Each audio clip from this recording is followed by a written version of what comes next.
Introspection. This is the new season, the beginning of when we envision our life for the next year. It's time to plant seeds, do our gardening both externally and internally. And this is about internally. It's about what you want for you. It's not about preventing world hunger. It's about you not being hungry. It's not about world peace. It's about you being peaceful. It's not about the politics of the nation. It's about how you deal with politics. Just a reminder, the focus is for you, not for anybody else. And it's based on the medicine wheel. And the first thing when they draw a medicine wheel usually is to put the four cardinal directions up. And we've gone through east and north, and we'll hit west tonight and maybe get to south. We'll see how that goes. West is the fall, and it's the area of reasoning. How we think, what we learn, what we expect in terms of our ability to think. For me, one year, the real issue was shifting out of dualism as a thinking model to non-dualistic thinking.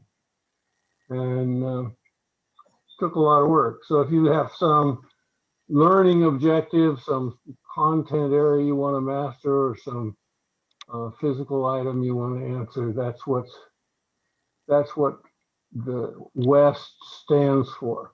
It's the gift of the Thunderbird and the gift of the Black people. So with that, I don't think we need this up as a reminder. We'll go back to here. And as a reminder, when you have the stick, you have this floor. It's your chance to say what you want to say. When you're done speaking, you can put the stick back in the circle, or you may hand it to someone for comments or whatever they want to say. And that's your choice. You get to decide whether to put it back in the center and let somebody else pick it up, or whether to give it to somebody that you want to hear from on whatever topic you were wanting to hear from about. Okay. So with that, I am focusing, at least for now, on learning to better explain in English the way the culture of the native people, particularly the Cree.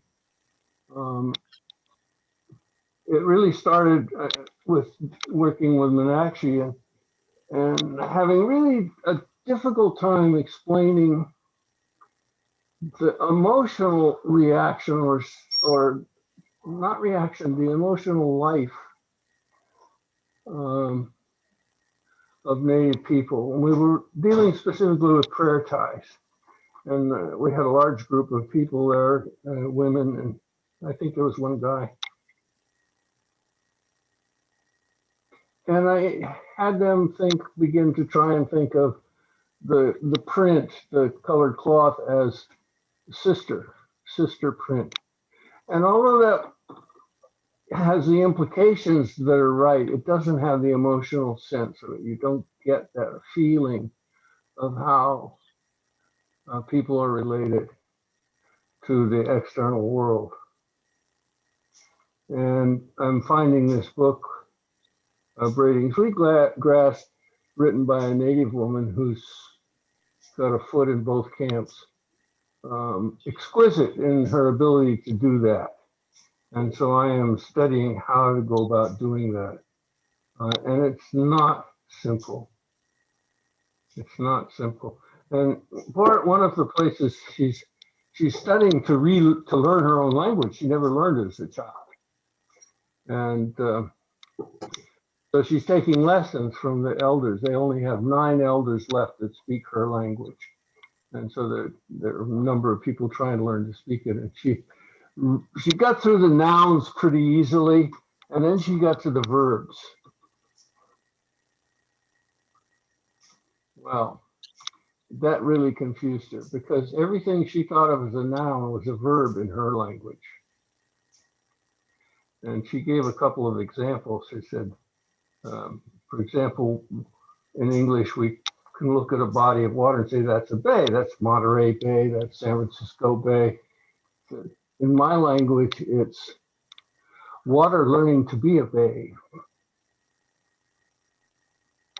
And the implications behind that are, that the water is conscious and the water can make decisions, which is a long ways from the way we think of things in the English language.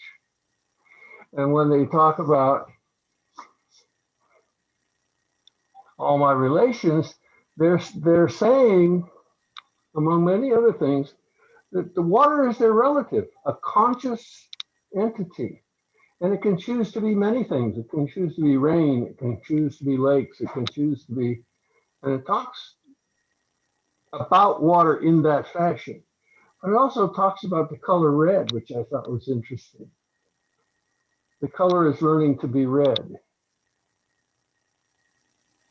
And she was really frustrated because all of these words that she knew in English that were nouns in her own language were verbs, and she was beginning to want to throw the book. She was just absolutely flabbergasted and didn't know how to cope with it. And I thought that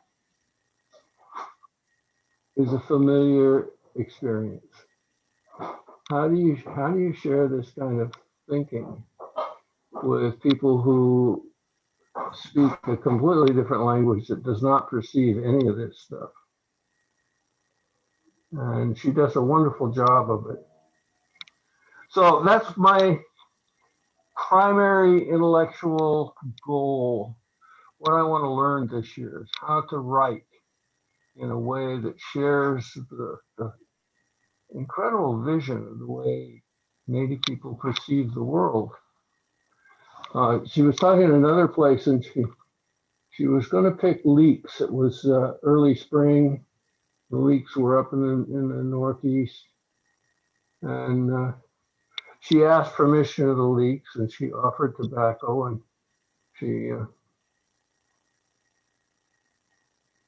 had a conversation with the leeks, much like my elder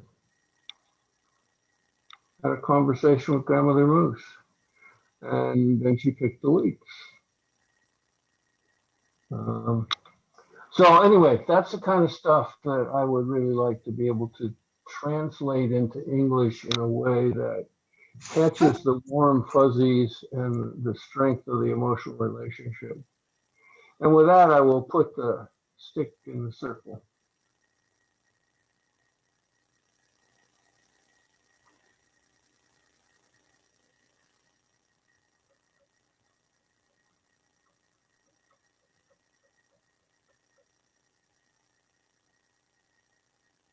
All right, I'll give it to Randy.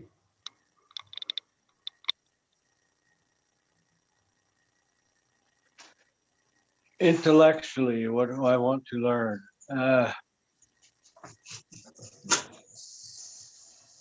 That's a good question.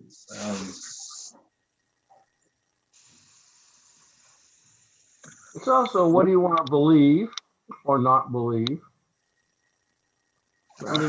Well, I can work with that. Yeah, what I want to believe is the universe is on your side, and that that I'm in more control of my thoughts and feelings than I think that I am. So I don't feel as helpless as I feel most of the time. and that I would like to change the belief that people are mostly good. From my experience, hasn't been so much. So yeah, that was about what I would do, want to change.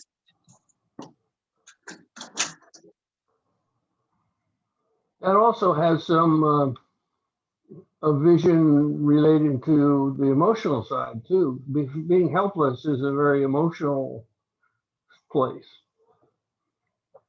and learning to be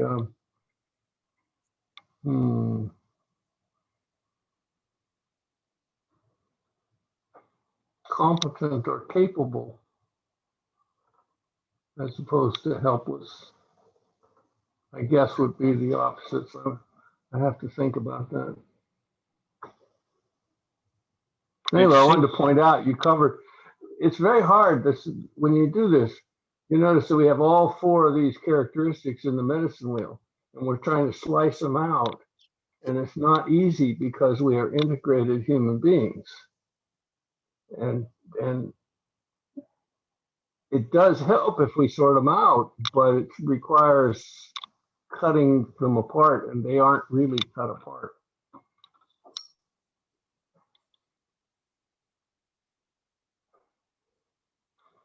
Anything else? That helpless feeling when I talk about it is, seems like the more I depend on the universe, the less helpless I feel. And then, so it would be like allowing myself to depend on the universe rather than my own internal nightmare. That seems to be better. Maybe have sweet dreams instead of nightmares, huh? There you go.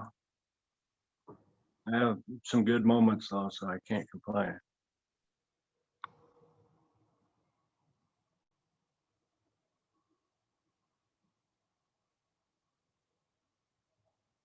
I'll put the stick back in.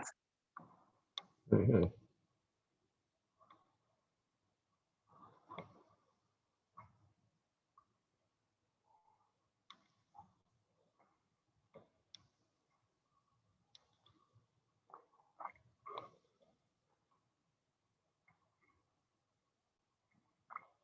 Meenakshi?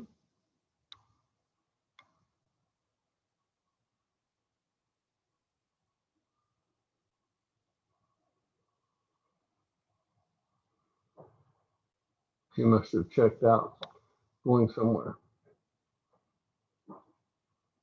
Fuzzy John?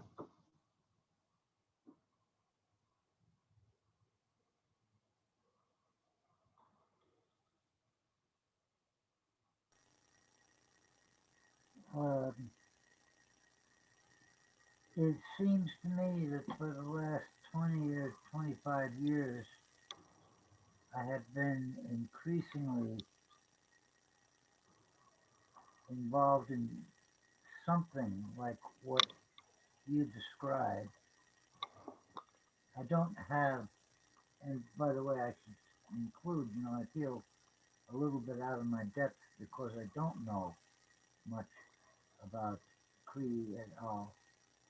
But I have been involved in trying to figure out ways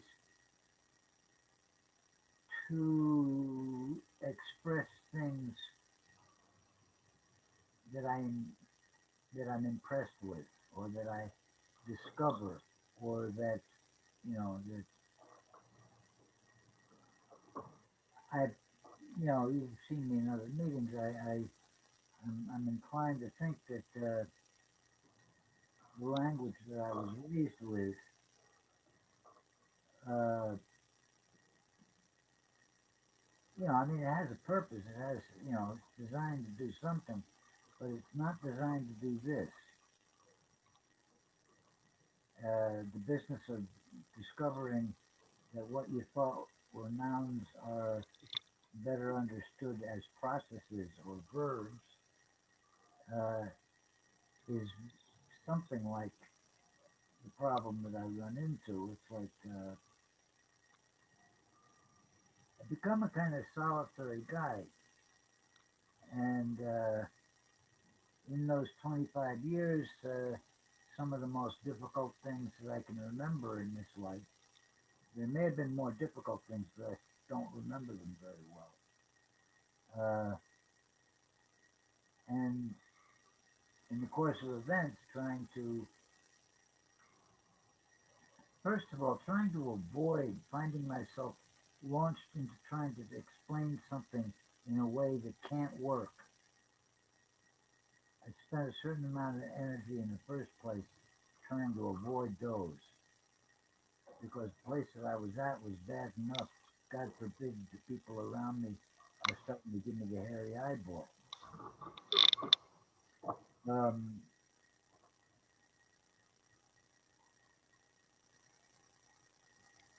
I don't think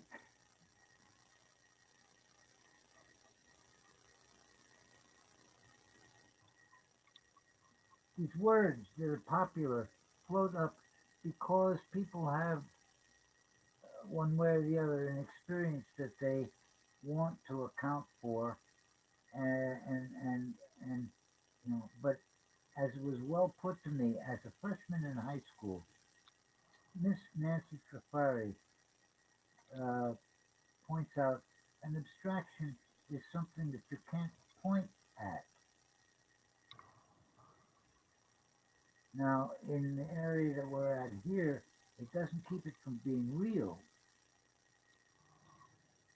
but if you speak to somebody who's used to thinking of a bay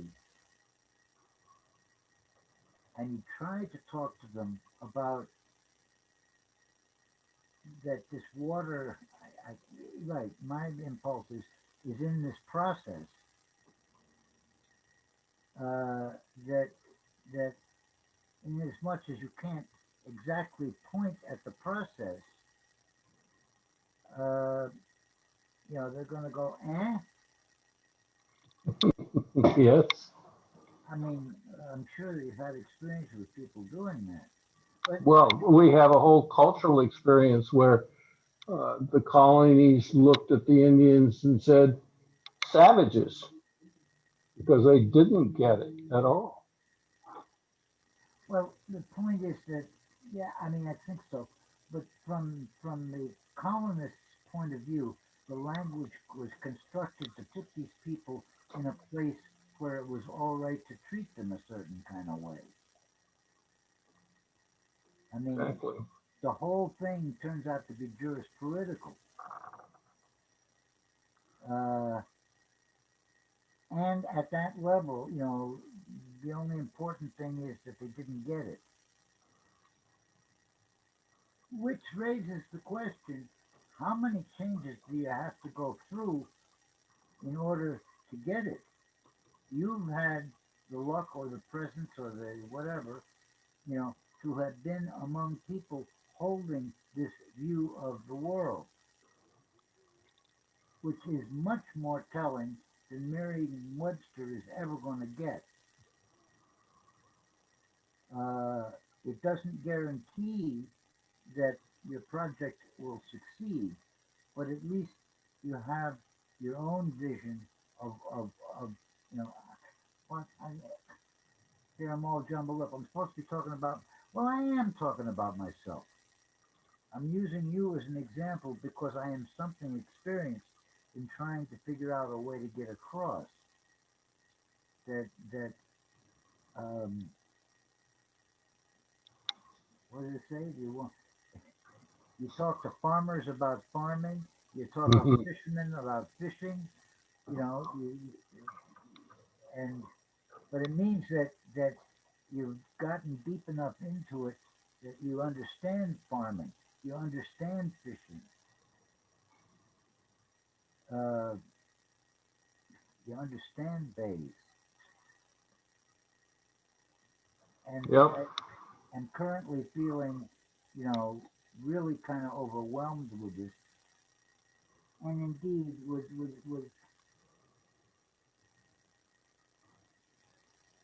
how hard I have been trying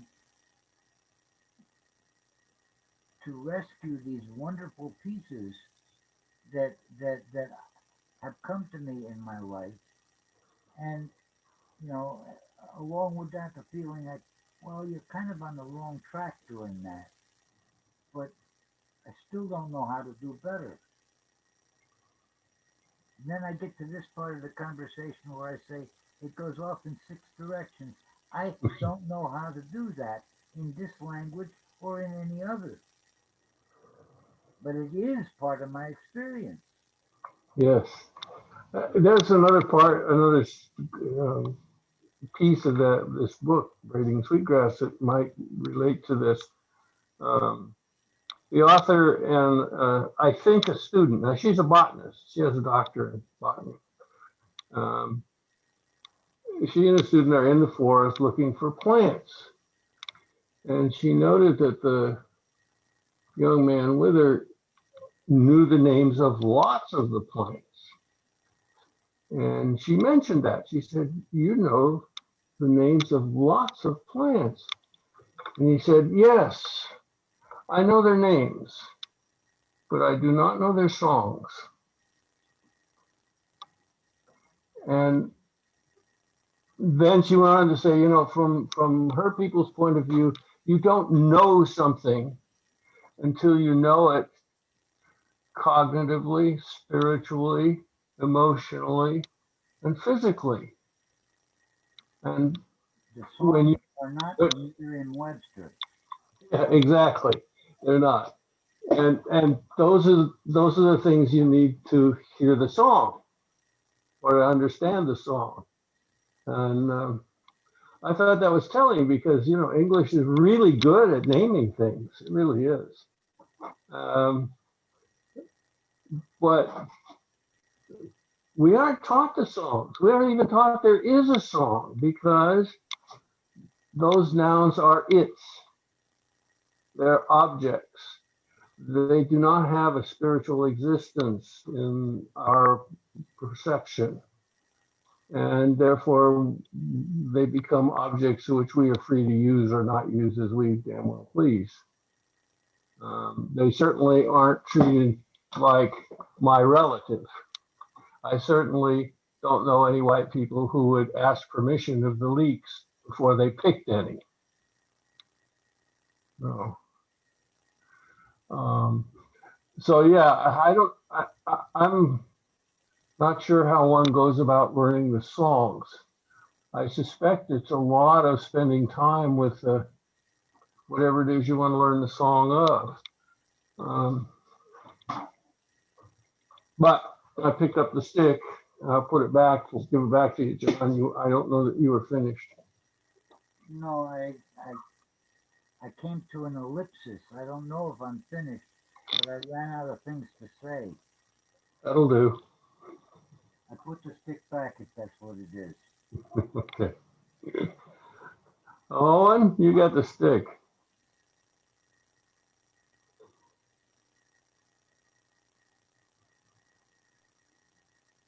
Okay. Uh, Remind me what the question is. We're talking about the gifts of the West, which lie in the intellect, cognition, reasoning, learning, all those things which require the use of mind. Huh. Beliefs, non-beliefs.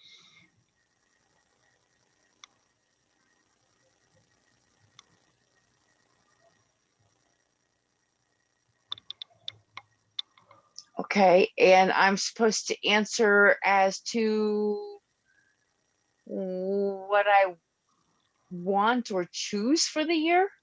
Is that my understanding? What's your vision for yourself in those Okay. terms? Hmm.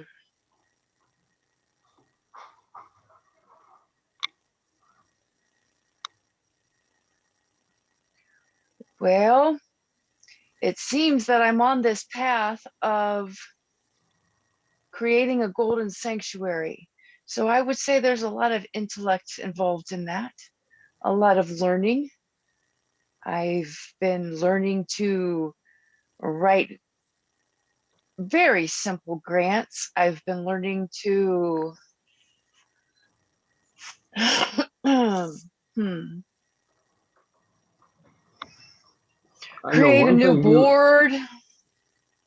Go ahead, I was Dad. I was gonna say, I know one thing you mentioned earlier some weeks ago, that you were learning to work with bureaucrats. What are bureaucrats? Those people you got to go to get your permits and get your money and get your approvals. The Well, people, that was before. That is not now. So yeah, that was prior to this 10-acre plot. That's not going to be necessary, at least not for a little while. So it's more about creating a board, getting documents that we thought were planted here in New Mexico, which were not. So I have a wonderful gentleman that I've been working with who is Mr. He's a master at this kind of thing, put it that way.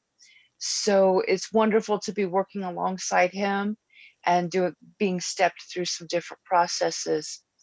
I am in the process or stage currently where I worked so diligently, I guess you could say, at a corporate soul, embodied with this nonprofit.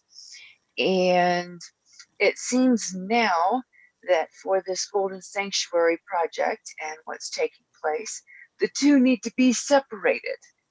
So I worked at putting them all into one, keeping it sweet, simple, and easy, so to speak. And now it is a process of detanglement. And what is the ministry and what is the sanctuary? And but yet the two of them still working side by side, intertwined, so to speak. So it's an interesting process.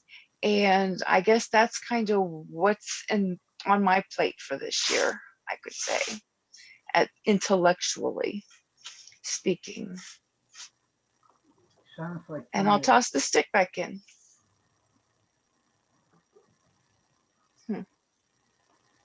John, you started to say something. I was going to say, it sounds like trying to explain Alcoholics Anonymous to the population at large.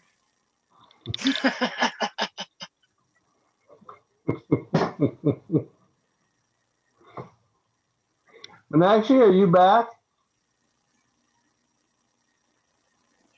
Thanks. Yes, you are. But I don't think I'll know what to say.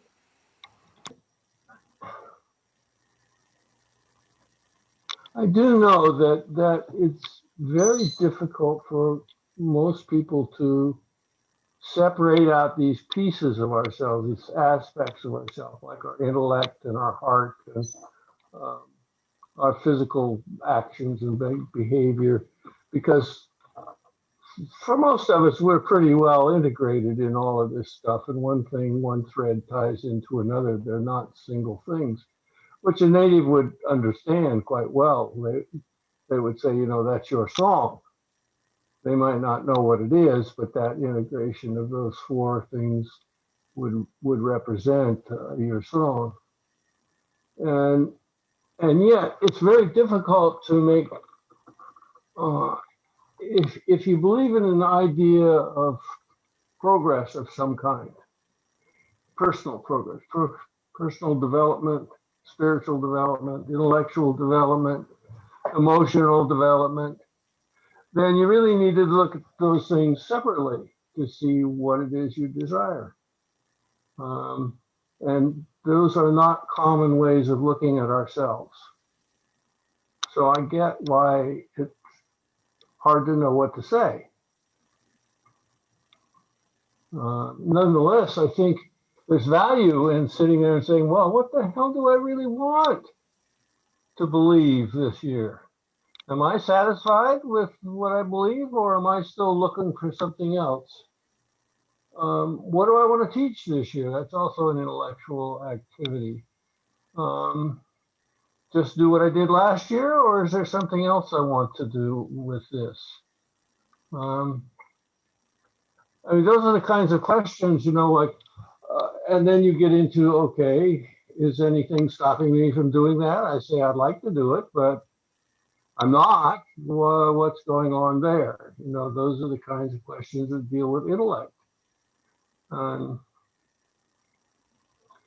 don't know of any easy way to help people dig into that particular minefield. But it is a question of self-awareness. What do I believe? What do I want to believe? What do I do? What do I want to do? What do I feel? What do I want to feel?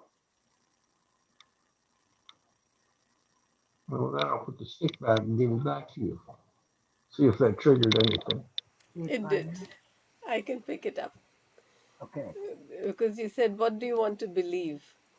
So there are two parts of my answer. The first part is that usually I don't give importance to what I believe or don't, because I know that the mind is a very amazing place where you can hold two conflicting beliefs at the same time.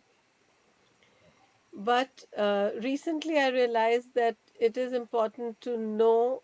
I mean, the belief that I have will affect my feelings.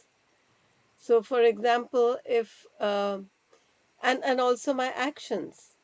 Like, for example, if I think that if I want something, like my house needs repair, and I think and I believe that if it's only for me, then I will not give it enough importance.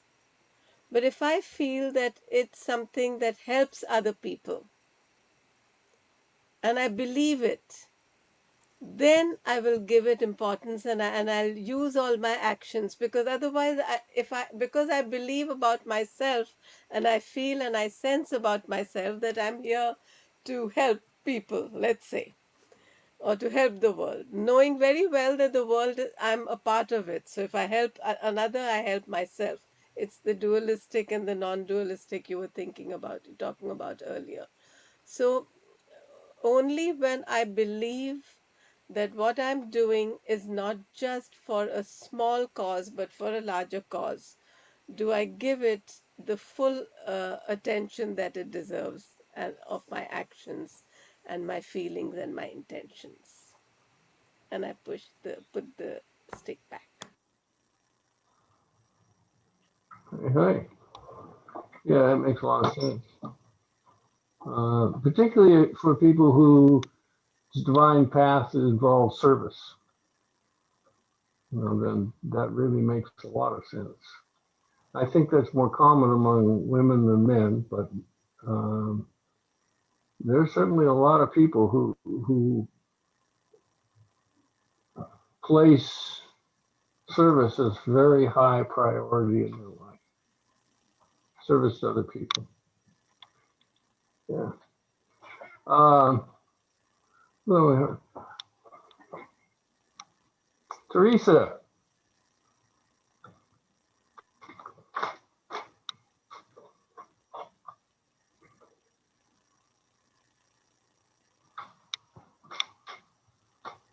I agree with everything everyone said. I understand what Randall said about wanting the universe to be a friendly place, and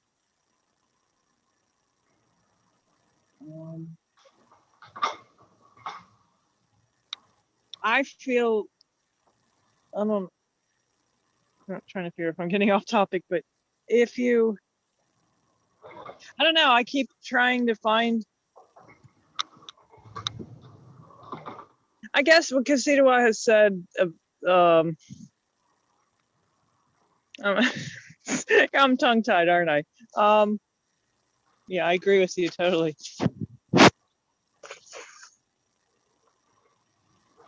if you find out usually why these things that you perceive are hurting you or are like there, or the higher reason or something, or the love they have for you, usually you'll realize that like everything's on your side, I think. But how do you get to that point? I'm not sure. Maybe that's something Gasitawa can address. Well, I can certainly give you a partial answer to that. You're talking about what you believe, and so what do you believe that's preventing you from seeing that the universe is a friendly place? Because that's just another set of beliefs. I suspect that the problem is the common one, that we confuse cause and effect. It is in the nature of our culture and a good deal of our language to place the cause outside of ourselves and the effect inside ourselves. But if you're of the philosophy that we create our own reality, then that's a confusion of cause and effect. The cause is, what are you thinking that's leading to you not being able to see the universe as a friendly place? Because you're creating both the friendliness and the unfriendliness. They're both your responsibility. Mine, yours. If you believe you create your own reality. If you don't, then you're simply a victim of outside forces. And that limits the kinds of choices that you have. You can't change. If you see yourself as a victim, then you can't very well change to seeing the world as a happy, helpful, loving place. I mean, that those two notions are, as John was actually pointed out, you can hold conflicting ideas at the same time, and that's a perfectly good example where you can say, I want to understand that the universe is a friendly place, the universe works in my behalf, but I think part of the confusion, and I know that this certainly applied to me. A teaching in A Course in Miracles says that we misunderstand the role of our senses, our vision, our hearing, our touch, smell, the rest of it. We believe, generally speaking, that their function is to explore the external environment and let us know what's out there. And therefore, we know what's safe and what's not safe, presumably. A Course in Miracles says that's backwards. The function of our perceptions is to go out into the world and find the things that prove we're right in our beliefs and bring them back and saying, see, you got it right, you understand.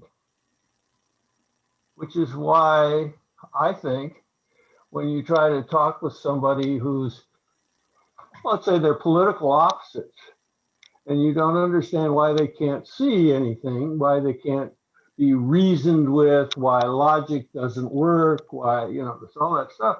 It's because their own perceptions are telling them that they are right. And nothing you can say is going to overcome or overpower their perceptions. So you have to start, Teresa, you have to start with, okay, what am I believing that causes me to think the universe isn't working in my favor? Because until you weed those things out and take responsibility for creating the world that you're in, you can't change anything. Because you as long as the problem is outside of yourself, there's nothing you can do about it. And with that, I'll put the stick back because you asked me to comment, but you weren't through. I'm sorry, but what? You asked me to comment. I commented. Now you can pick up the stick again. Okay, yeah. I guess I just want to give two examples. All right, let me just figure the most recent example I have. I guess it's like sometimes I perceive like I was over at a friend's house and they were having a rat infestation and I was helping them clean up and trying to get rid of the rats, which is common and people don't want to live with rats, of course, but then after one of the rats died, you know, I just like kind of focused on this rat and I got the impression that it actually gave it its life for me. And it's like, wow. I mean, that's a whole nother way of looking at it. I mean, your first time you're looking at it, it's like rat's bad, universe is unfriendly, rat bad. And then you just look at it from another perspective and it's like, wow, the universe is friendly. This rat has so much love for me that it gave its life for me. It was just like a whole amazing different perspective. And I think I had that same perspective with poison ivy, which I'm sure everyone here probably heard that story, but yeah, I just felt the love of that poison ivy for me, which at first I thought bad poison ivy, oh, bad plant. But then it's like, oh my God, this plant loves me so much. It's just like, I guess as Casito said before, just like changing your perspective, but changing your perspective to one of love and maybe seeing through some of the seeing beyond what you're first thinking maybe or something. Does that make sense to somebody? I I was got, trying It to fit makes that together a enormous little sense. bit, but at least I gave you my two I- examples I was thinking of. Go ahead, I'm sorry. I got a Well, it makes feeling. enormous sense. I mean, that's the thing about if you perceive somebody as attacking you, you become defensive and you may attack back. If you perceive the same person's behavior as indicating they're scared to death, your perception, your response will not be to attack. And that is, nothing has changed except that external perception, or that the behavior hasn't changed. Although the surprising thing is it often will when you change it. John? I was taking care, I was legally responsible for my dementia father. As he declined, the property that he lived on declined with him. Uh, he was a plantsman, as I mentioned, I think, and he retired to North Carolina because rhododendrons grow in the woods. Um, One day, in the course of trying to invent a way to keep my sanity during the 36-hour day, uh, I undertook to try to get the kudzu off of this fairly fancy ornamental tree. Uh, and, you know, I don't know if anybody here has tried this, but kudzu has endless runners that go and go and go and go and go and go and go. And so, inventing the subject on the spot, I said, okay, so we pull up these things and we put them up on this platform because we don't know exactly when we'll be able to get away with And my father, God bless him, comes to me in the midst of these labors, bringing me one of these runners that I had just put up on this platform. And he said, without any facetious remark, he was quite serious. He says, I think that if you put this in the ground, it will grow.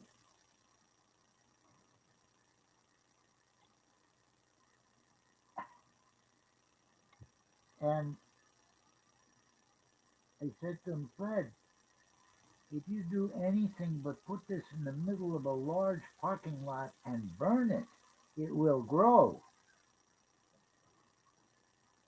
But the thing that was not, the thing that I could not approach, the thing that he could not handle, and by the way, for fair, neither can I, is the idea, well, if you let the kudzu do what it's going to do, this tree will die. If you root out the kudzu on behalf of the tree, then the kudzu will die. Uh, and this seems to be a true thing across many boards. I mean, the the the, the only the only thing that I've heard of that even pretends to address this is the idea of asking the leeks if it's all right to pick them. And this is not something I know from the inside, but at least it acknowledges that everything is alive and everything is interested in being alive, and left to its own devices, some things kill other things. And I certainly don't think that my culture offers me any way to approach that. Uh, Uh, Whatever. That's enough of a piece. No, one more thing, because there's a business about language. There was a point where a sociologist, philosopher friend of mine starts talking to me about Wittgenstein, and makes the proposal that that everything comes from words. And I got up on my hind legs and said, "How do you fucking dare to talk that way?" I mean, my impression is that one or I wander around in the world and somehow also in my mind, and what I'm trying to say rises up out of that. I I sit here fiddling with words and vocabulary and things to try to make some kind of expression of what I am. I mean, sometimes I'm on the brink of becoming a voluntary mute because, as far as I can tell, the place that I'm getting impressions of is much more important than the society within which I might be understood. Because I have been, without doubt, abandoned by that society over and over and over simply because they didn't know what I needed to know. I mean, I pulled back from it. I don't fault them so much, but the philosophy that I seem to be formulating has to do with finding a way through this forest without getting another freaking resentment that that oh, they didn't know. Okay, so we understand that about them. Now back to business. What how, what would I do if I were me? yeah. Well, the first question I would ask is implicit in that discussion is that um, there's something wrong with killing and death. And I'm not sure that's true. Everything gets transformed, and the death of the tree will feed other things, and other things will reciprocate. One of the points you made about sweetgrass was really interesting because the traditional areas of sweetgrass are diminishing in the country. And there was a big argument about, well, it wasn't an argument, but the different groups of natives picked sweetgrass differently. Now, I was taught to use my thumbnail and clip it off at the base, but other tribes teach to pull it up by the root. Both tribes teach not to harvest more than half and to always ask permission. So they actually got a thesis approved, the study of, harvesting the sweetgrass and which way was superior, pulling it up by the roots or clipping it at the base.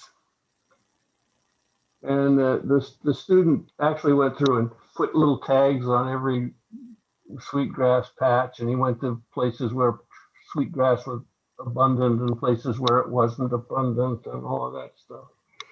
And then he got a conclusion that was quite surprising to him. The sweetgrass flourished where it was harvested. Didn't matter which process, whether you pulled it up by the roots or clipped it at the base, it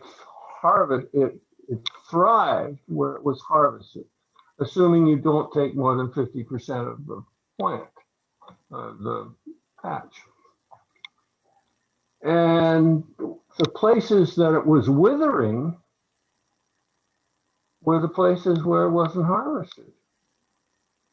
That it would grow in clumps and it would die, and then there'd be this mass of mottled, mixed up grasses, making a mess, and it didn't get air and sunlight, and the new sprouts wouldn't come up.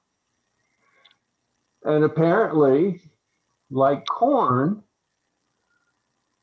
sweetgrass is in a relationship with humankind in order to survive.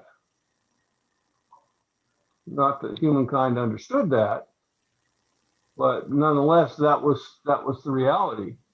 And the funny thing is, I bought some sweetgrass to plant, and I planted it, I don't know, maybe 10 years ago. And then I didn't harvest it for a couple of years. And last year it was just a god awful mess. There was a lot of dead leaves. There was strawberries in it. And I cleaned it all up and let the fresh air in. And this is before I read this book. And it looks like the sweetgrass is going to be really healthy this year.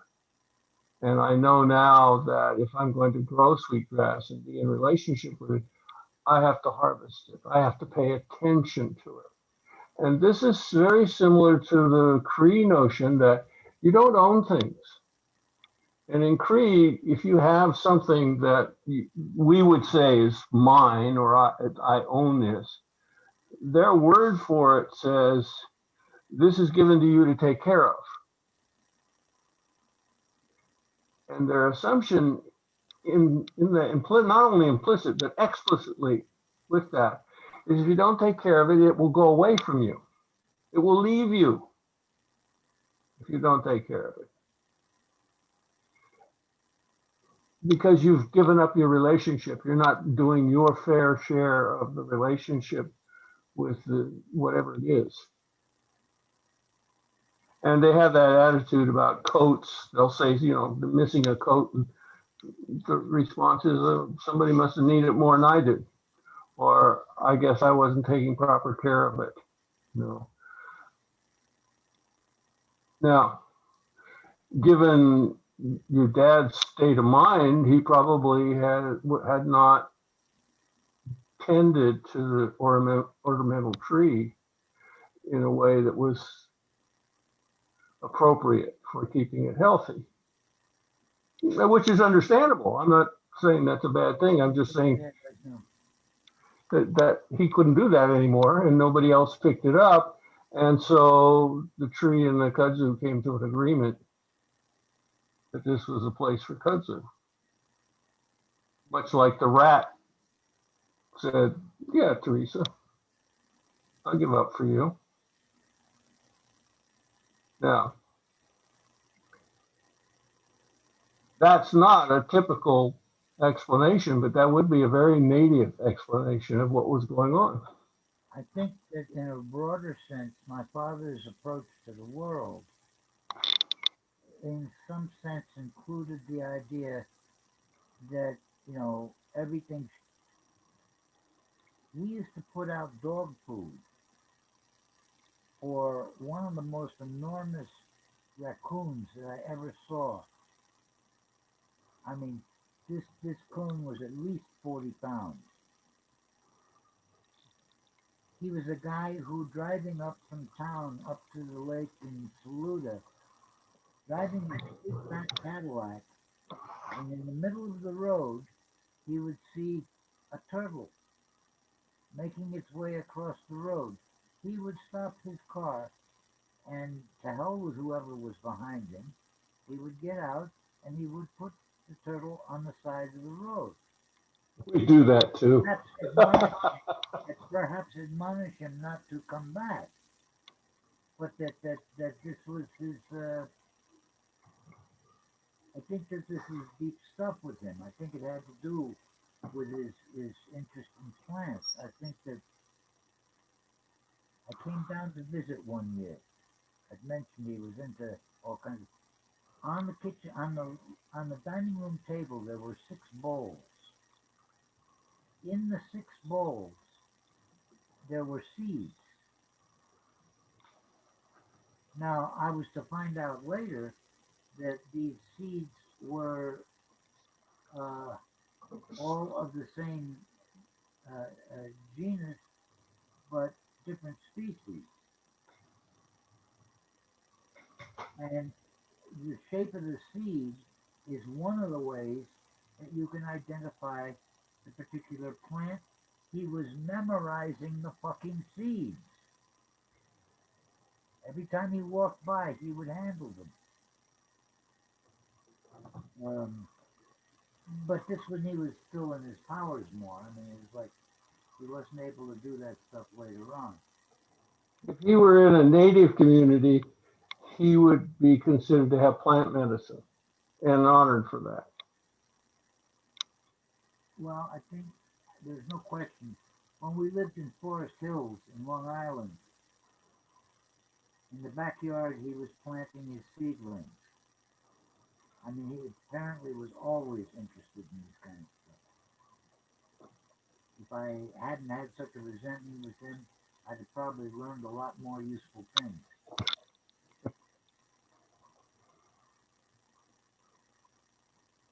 All right, who haven't we heard from recently? Teresa was last. Yes, please, have a stick back. I'm sorry. It's also 8 minutes past 8 o'clock. Does anybody want to summarize their the whole one's signing off? But actually, would you like to summarize and before you leave? I think it's better if you do, Kissy, too. I won't be able to summarize. Between you and Teresa, I keep on stage. You're the one who wants to learn how to do this. Well, it was interesting. I was reading a section today that said that, the maple tree also is dependent upon humans. I didn't know that. And she was asking, the United States doesn't, when she wrote the book, allow dual citizenship. You have to decide where your loyalty is. And she said, I want to be loyal to the Maple Nation. Okay. And I understand that.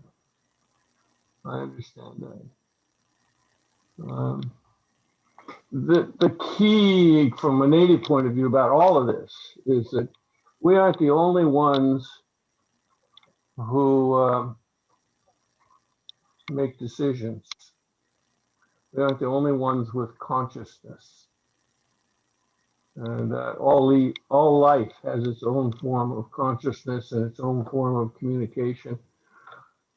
I was amazed when we discovered, I would guess, 2 dozen years ago, that trees in the forest, if attacked by a particular insect, will release a chemical into the air which warns the other trees that they need to change their chemistry to discourage the beetle or whatever the particular pest was.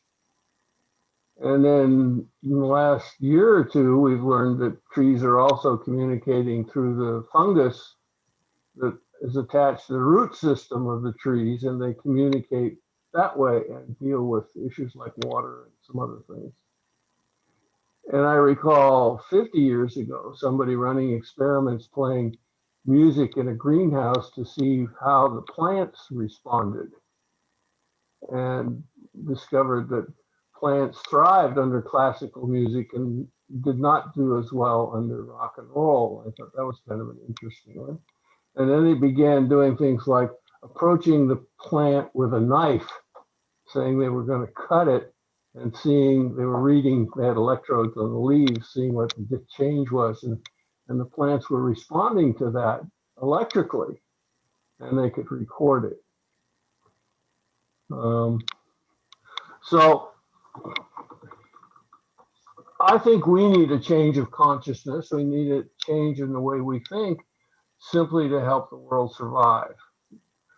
I think English is particularly destructive in the sense that by perceiving things as objects, as opposed to having consciousness, allows us to damage the world in ways which we would not do if we thought the way native people did. It's harder, when the rule is you never take more than 50% of when you harvest. And I was surprised she was talking about one woman who had harvested berries or something in the book. And on the way out, she twisted a typical plant there. She twisted it into a very loose knot. And she said, this is a sign for other harvesters that this lot has been picked. And I thought, wow, who would have thunk? All right, anybody else want to say anything? Randy, want to say your goodbyes? Love you, brother. Keep up the struggle. See you guys later. Love you. Love you guys. Thank you, Kisitua. You're welcome. Everyone. Thank you, Kasitawa. Next week is spiritual. What do you want for your spiritual life? All right, Tree. Good night. Good night.